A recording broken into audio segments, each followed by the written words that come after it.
this thing up. Woo! Rebecca. Hey, lady. Hey, lady. Lady. You know what? I was trying to do it with my computer. I think that was the problem. Hold on, I'm trying to set my phone against my computer. No.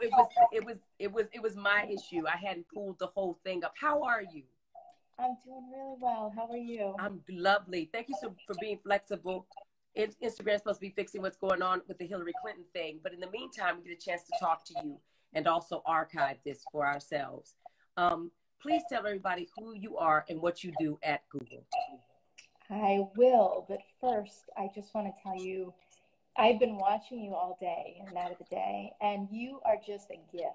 And just the you know, you're effervescent, and you know that. Oh. But just love that you're giving out is so spectacular. And I mean, Melanie, does it get any better than that? I mean, she's such an inspiration. And seeing the two of you together, and you know, I was talking to Melanie earlier today, and I was like, just do. You and Erika are so beautiful together, and it was just really special. But before that, with Kim, I mean, it's just spectacular. Thank you so much. I appreciate it. Thank you. It's really, I mean, it's just really incredibly special. And we appreciate what you've done for Good Trouble and also Color Farm. We are very happy to know you. I'm excited because of the work you're doing with Exponent. Tell us about all this good stuff. Yeah, well, listen, and you're a council member for Exponent, so that's right. Thank you. What an honor! What an honor! So I'm super thrilled. Yeah, right. That's my Exponent dance. That's exactly right. That's exactly right. So listen, Exponent actually started as a 20% project at Google. Google has a lot of different amazing programs, but they have a 20% program where they let anybody sort of work on whatever it is they want to work on for 20% of their time. Amazing. And about 2 years ago, the G7, when the presidency was in Canada, created the G7 Gender Equality Council. Okay. And sort of put out a challenge to the private sector and said, well, listen, we're trying to do this in the public sector. What are you going to do? And so I got together with a couple of my friends, and we just sort of worked it off the side of our desk. And originally, what we were thinking is like, nobody does data better than Google. So let's focus on the data and let's create an index. And we literally scratched the surface for a minute and realized there are already so many incredible people out there doing this work. Mm-hmm. And the world doesn't need Google to come in and say, hey, like, we can do it better. Mm. The world needs Google to help amplify and scale those things, which we also do really well. And so we were really just working on it a little bit on the side, and it's been such an honor to be doing this work because I spent 20 years in media, and this work wasn't what I grew up into, and it has been truly life-changing because the focus, I can bring all of that business acumen that I learned throughout my career and focus it on this work. And it's just incredibly rewarding. And what I love about it is everybody is self-selecting and coming to it for the right reasons and really working together. So Exponent is all about lifting others up. And now it's not actually a Google program anymore. Google is a partner, but so is Bloomberg, so is NASDAQ, so is BBC. And so we have, our 4 inaugural private sector partners are brands and organizations that care, that are really leaning in and supporting in different ways. And the other thing that I love about this is, you do what you can, right? Yeah. And so I've been so incredibly inspired by people that come to the table and join the council and give their expertise, give what they do best. I mean, this is a perfect example. You're a council member of Exponent. You're doing this. You are lifting us up, just like we lift you up, and that's the way it works, right? Yes, and, yes. And it's accretive, right? It's not 1 + 1 = 2. No. When you work together and you support each other, it's accretive, and it's 1 + 1 is 10, right? Right. So I'm just.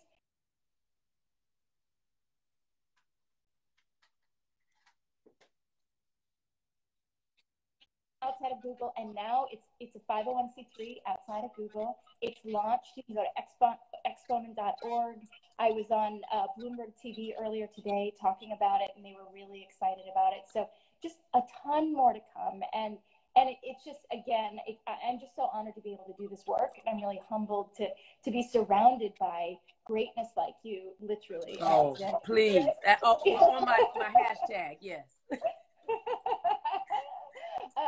So it's just, you know, it's really great. And this is the beginning, you know, we're in the first steps. And one other thing that I wanted to mention, yes. Because John Lewis, Good Trouble, and the panel that you did, which was so incredibly powerful with Dawn Porter. Oh, I loved it. The day that documentary launched, and as Melanie said, and Cherise said before her, you know, you're giving him flowers while he's here. Right here. We paused the launch of Exponent because of everything that's happening in the world today. And part of the mission of Exponent is to lift others up. And so I took on working on the Search for Racial Equity series, paused Exponent, so that we could mute ourselves in talking about the gender issues, which are incredibly important. Absolutely. You know, but there's this intersectionality, and part of that is making sure that we're lifting up the right voices at the right time. And right now, it is just so incredibly important. So you were on that first episode, and it was such a joy to see you and Melanie experiencing that first episode at the same time, and to have that journey and to have that experience. So I'm just honored to be here, and I'm honored to thank do this you. work with you. And shout out to Cherise. Isn't she Cherise, right? She was she moderated, right? Oh yeah. She was fantastic. Yeah. I got to ask you a little bit about who you are, because I find it's very fascinating where you see strong women. You're also a mother, you're an executive, you're also delivering a lot of your life to the work that a lot of people try to, you know, avoid, because you do it because you do good for goodness sake, but it's not necessarily for any sort of, you know, praise or joy. So it can be very hard work as well, emotionally. What type of person did you have to be growing up to find yourself in this space? And who's responsible? Well, who are your mentors? What happened? Oh gosh, it's such a great question. So some of the biggest lessons that we can learn are from really hard times, right? And that is just so true. And what Melanie was saying before about mentorship couldn't be more true. And I would actually expand on that and say, each one of us needs to have a board of advisors, right? The people that, as Melanie was saying, you know, grabbing your coat and fixing your crown, but also telling you the truth, and leading you down that path. And you need different voices as well, because different voices have different opinions, and sometimes you're going to take that advice, and sometimes you're not, right? And so I think for me, and as I mentioned, I only got into the diversity, equity, and inclusion work a couple years ago when we really started to get passionate about it. And I literally shifted my career. I shifted my career from being in media to doing this work because I get so much out of it. And it's just like everything else, right? Like the more you lean into it, the more you realize that holy moly, lifting others up is just so incredibly inspiring. And so, but it was a long journey to get there, right? And part of it is just continuing to pick away at it. And one of the things that, you know, my dad always told me was, you have to keep work and, you know, your home life very separate to protect your family and to protect yourself and that emotion. And I think that was true back then. And I think it was even true when I first started out in work. But with the advent of all of the technology and sort of always on, I have 4 kids. I'm a board director on a female majority board for a corporate board. I, you know, do this incredible work for Google, and I wouldn't be able to do it all if I didn't integrate it, right? If I didn't bring my love and my passion for this work to my family, if I didn't take management lessons from being a parent, you know, and it just has to be integrated. And that was it was an evolution for me, because for a while I separated it, and that is a lot of work. And it's just not, it's not authentic, right? So, Yeah. I don't know, but we all, you know, I think we're all on a journey to figure out, to get closer and closer and closer and more and more and more authentic to who we really are. And I think we're born being the most authentic and the most emotionally in touch with the world around us. And then we unlearn that as we grow up. And then, right. And then I'm certainly spending my adulthood sort of relearning how to be emotionally intelligent and in tune with others, and in touch with people's energy, and trying to put out as much good as possible, because guess what happens? That comes back. It comes right back. It does. It comes right back. It's important. You know, I keep trying to figure this out, because there's a lot of people right now who are going through huge shifts. There's people dying. There's people losing their jobs. Tons of people are losing their jobs. Their lives are changing. And we're going to need some of that resilience and strength that you're talking about, that you came to this space with. What can you tell people, and what kind of advice do you have for young women especially, and also young men who may see a little bit overwhelmed right now? Yeah, you know, it's a great question. And one of the takeaways, and I think that's something that is so inspiring about you, is your focus on hope, you know, despite some of the challenges. And that's really hard when people are going through the trials and tribulations of life. Yeah. And, you know, it's interesting because we as a culture collectively are going through some stuff right now. Some big stuff. Yes. And I think that it is psychologically, you know, draining for everyone. I think it's spiritually draining for everyone.